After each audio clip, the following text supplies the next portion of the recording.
মুর্শিদাবাদ জেলার সুতি বিধানসভার অন্তর্গত জাগতাই মহিশাইল অঞ্চলের কয়ডাঙ্গা মোড়ের রাস্তার কাজে ব্যাপক দুর্নীতির অভিযোগ উঠল। গতকাল রাতে তড়িঘড়ি করে রাস্তা ঢালাইয়ের কাজ সম্পন্ন হলেও আজ সকালেই সেই ঢালাইয়ের কঙ্কালসার চেহারা বেরিয়ে পড়েছে। নিম্নমানের সিমেন্ট ও সামগ্রী ব্যবহারের ফলে ঢালাইয়ের পরদিনই রাস্তার বালি পাথর উঠতে শুরু করেছে এবং জায়গায় জায়গায় জল জমে এক শোচনীয় পরিস্থিতির সৃষ্টি হয়েছে।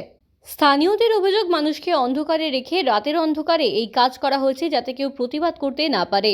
আজ সকালে এলাকার মানুষ ও কংগ্রেস নেতাকর্মীরা ঘটনাস্থলে এসে ক্ষোভে ফেটে পড়েন।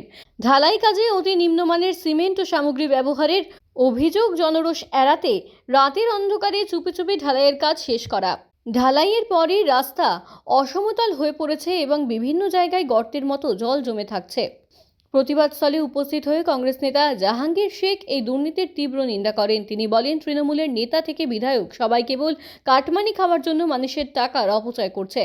এই কয়ডাঙ্গা মোড়ে সারা বছর জল জমে থাকে। স্কুলের বাচ্চা থেকে শুরু করে বাজারের হাজার হাজার মানুষের যাতায়াত এখানে। অবিলম্বে এই ড্যামেজ ঢালাই তুলে ফেলে দিয়ে পাথর দিয়ে সঠিক মানের রাস্তা তৈরি করতে হবে, অন্যথায় আমরা কয়ডাঙ্গা মোড় অবরোধ করতে বাধ্য হব এবং কোনো নেতামন্ত্রীর গাড়ি এখান দিয়ে যেতে দেওয়া হবে না। এলাকাবাসীর দাবি, গুরুত্বপূর্ণ এই মোড়ে জল জমার সমস্যা নিরসনে যেন দ্রুত প্রশাসনের পক্ষ থেকে স্থায়ী ও গুণগত মানসম্পন্ন পদক্ষেপ নেওয়া হয়।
গতকাল রাত্রে সুতি বিধানসভার জগতাই মহিশাইল অঞ্চলের মধ্যস্থল কয়ডাঙ্গা মোড়ে রাস্তা ঢালাই হয়েছে।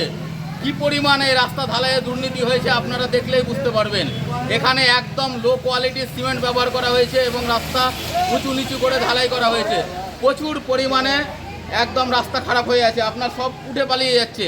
এটা অবিলম্বে পাথর দিয়ে মেরামত করা হোক।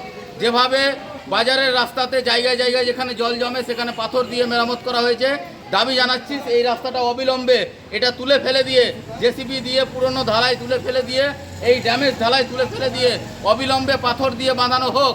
তা না হলে কিন্তু এই কয়ডাঙ্গা মোড় অবরুদ্ধ করে দেওয়া হবে। আপনারা দেখছেন এখানে সারা বছর জল জমে থাকে, একটু সামান্য বৃষ্টি হলে জল জমে থাকে। সেই কয়ডাঙ্গা মোড়ের এত নিম্ন পরিমাণে এত বাজে পরিস্থিতি করে ঢালাই দেওয়া হয়েছে, একবারে কল্পনার অতীত। রাতের অন্ধকারে গোপনে কাজ করা হয়েছে যাতে মানুষ প্রতিবাদ করতে না পারে, এই কারণে এই অবস্থা। এটা হচ্ছে এখানকার বিধায়ক থেকে শুরু করে প্রত্যেকেই একদম চোর, শুধু কাটমানি খাওয়ার জন্য এই রাস্তার এই অবস্থা। অবিলম্বে এটা সুস্থভাবে এবং সুন্দরভাবে মেরামত করার দাবি জানাচ্ছি এবং পাথর দিয়ে বাঁধানোর দাবি জানাচ্ছি যাতে এখানে জল জমার সমস্যাটা বন্ধ হয়। এখানে পাশেই মন্দির আছে, এই পাশে আছে স্কুল, এই জায়গাতে এই ড্যামেজ অবস্থা, এখানে জল জমে থাকে। সারা বছর স্কুলের বাচ্চাদের এখানে এই জলের জন্য স্কুলে পৌঁছাতে অসুবিধা হয়। এখানে আছে ডেরি বাজার, এখানে হাজার হাজার মানুষ প্রত্যেক দিন আসে, তারপরেও বছরের পর বছর এখানে যন্ত্রণা হয়, এখানে জল জমে থাকে। এটার স্থায়ী সমাধান দরকার এবং এটা দাবি জানাচ্ছি পাথর দিয়ে বাঁধানোর। তা না হলে কিন্তু এই কয়ডাঙ্গা মোড় অবরুদ্ধ করে দেওয়া হবে। যখন তৃণমূলের নেতা মন্ত্রীরা এই রাস্তা দিয়ে যাতায়াত করবে তাদের গাড়ি কিন্তু আটকে দেওয়া হবে।